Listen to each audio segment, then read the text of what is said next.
Let's read the final two verses of 1 Peter chapter 3, that's verses 21 and 22.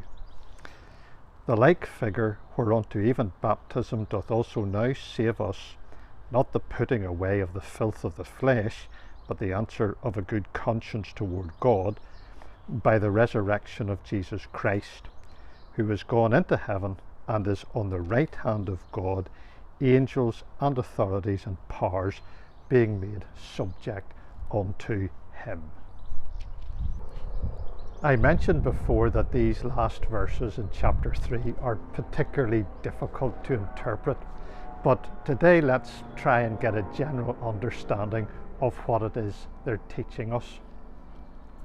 Now we remember that one of the characteristic features of Peter's first letter is his repeated references to suffering.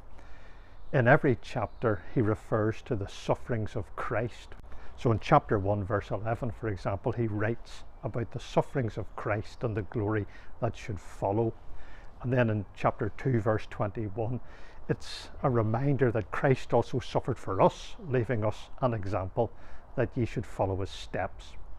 Earlier in this chapter we thought about the wonder that Christ also hath once suffered for sins.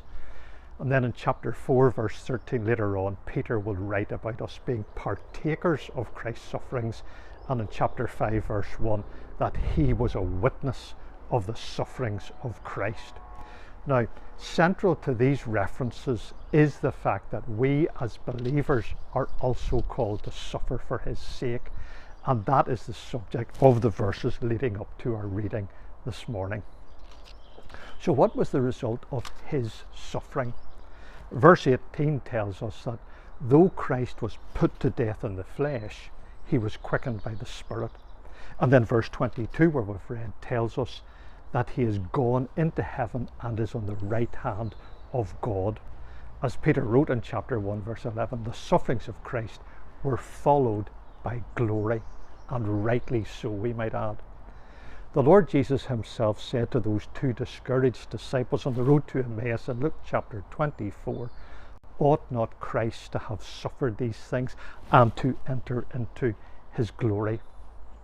So Peter is telling these persecuted and suffering Christians that suffering now will be followed by glory then, and any opposition that they experience cannot interfere with that happening. Not only was this exemplified in the Lord Jesus and in his life, it was illustrated in the days of Noah.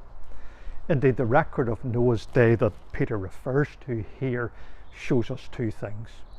Firstly, that those who rejected the testimony of Noah, which are called in verse 20 those who were sometime disobedient, they perished in the flood and are now the spirits in prison. They are eternally lost.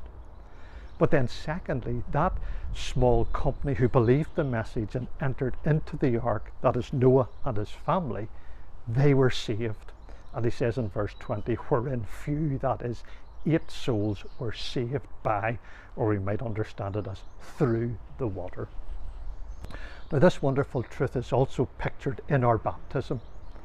He who suffered and died was buried, and he rose again from the dead. And you might even describe that as a kind of a baptism. We, through faith, have not only been identified with his death, burial, and resurrection, but we have entered into the good of that at conversion. And of course, we have given public testimony to that by being baptized in obedience to him. That's what Peter refers to here as the answer of a good conscience toward God, and that's verse 21. What a wonderful assurance and encouragement is given to us in verse 22. The one for whom we suffer is the one to whom angels and authorities and powers have been made subject. This is certainly something to strengthen us whenever we suffer for the sake of Christ.